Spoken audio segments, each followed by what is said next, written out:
There are certain things about Italy that they don't show in travel guides, but these things, they stay with you long after you leave.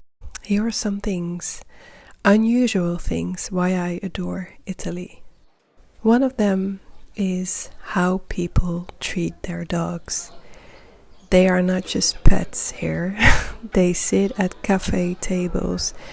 They walk, calmly or not, through busy streets. They rest under chairs during long dinners, and no one seems surprised by their presence. They are included, as if they've always belonged. They are part of the family. They are part of the community here.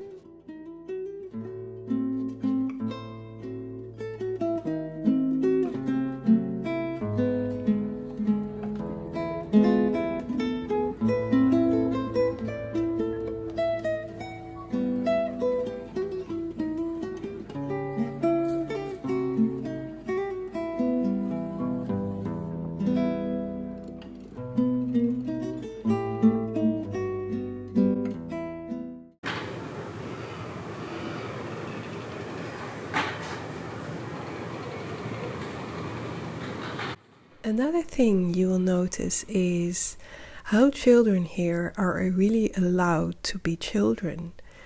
You see them running, shouting, playing in the streets, in the small squares at the piazza, and they're not constantly told to be quiet. On the contrary, I see many parents just letting the children express their emotions, which for an outsider can be annoying because it would mean they are shouting, they would be screaming. But when you think about it, they're allowed to be them. When you're walking at the park or a piazza around 4 or 5 p.m. during the week mostly, you will see groups of parents gathering and their children are playing. And they play how I used to play as a child. It makes me really happy seeing that it's not forgotten and that is motivated by the parents. Really space for them, literally, to be loud, curious, and instead of disrupting life, they become part of this whole community.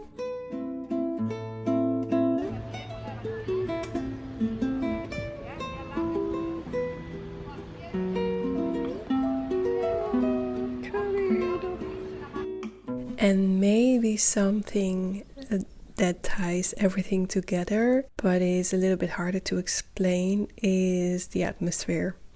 Church bells marking the hours, and you can hear them really echoing through the streets.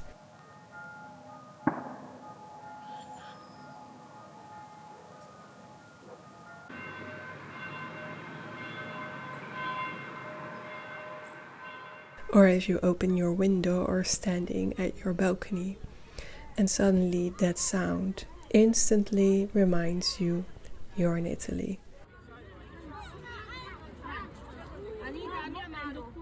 The sound of cups, voices,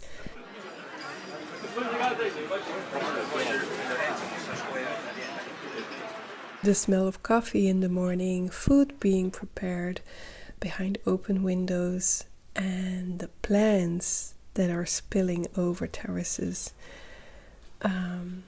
Old ladies are taking care of their plants like they are their children. It's very, very nice to see. And also, I've never seen this in any other country, but here they cover the plants in some kind of cloth to protect them if it would be a cold night.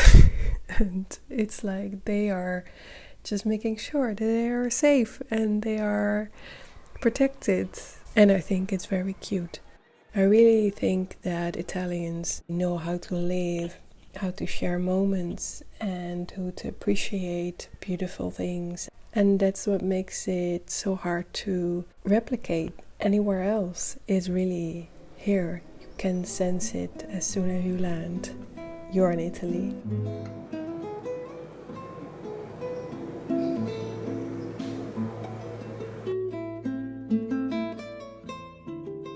Another unusual reason why I like Italy is how often people express things out loud.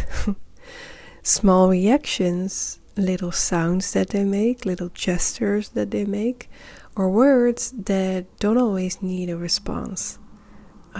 They can make sounds like ma dai, boo, these kind of things, or a gentle sigh when they are passing by, which is something that they do quite often.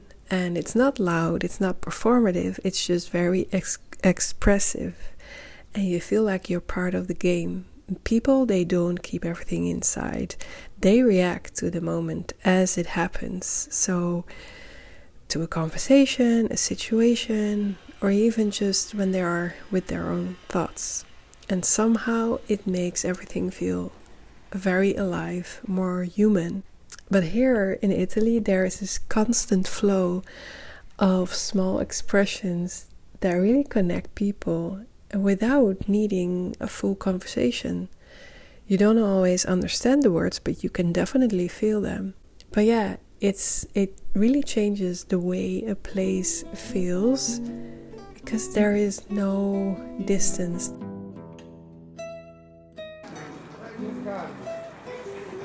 And then there's something that you only start to notice if you stay here for a little bit longer, and that is how much of life still exists offline.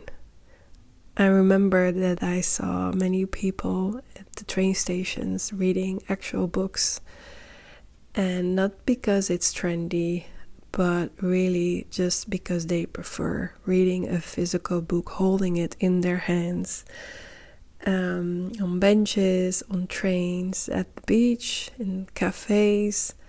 Not scrolling, not switching between the apps, just reading.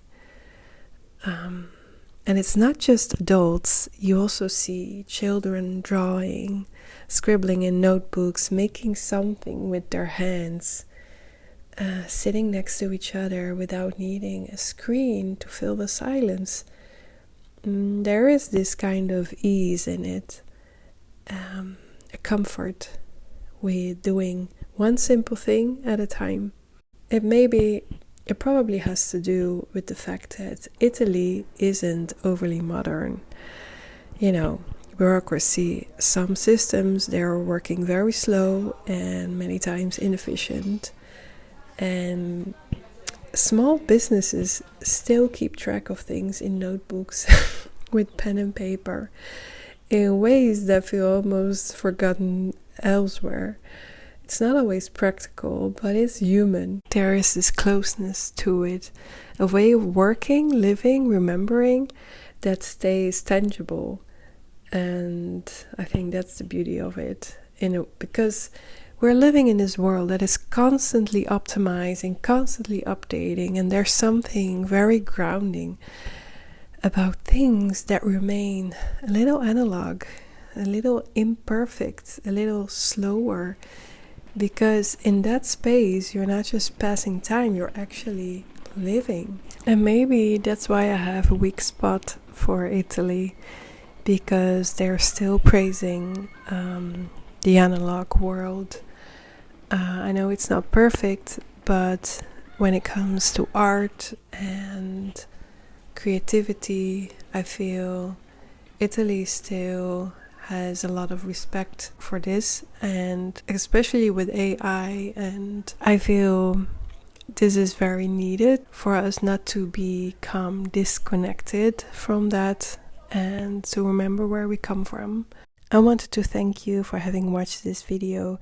I hope you appreciate my very personal, unusual reasons for adoring Italy. I see many videos where people share the obvious, and I wanted to share a little bit different reasons, so I hope you enjoyed this. And I'm curious, what are your reasons, or very personal reasons why you love Italy so much? Share it with me in the comments, please. I love reading your comments.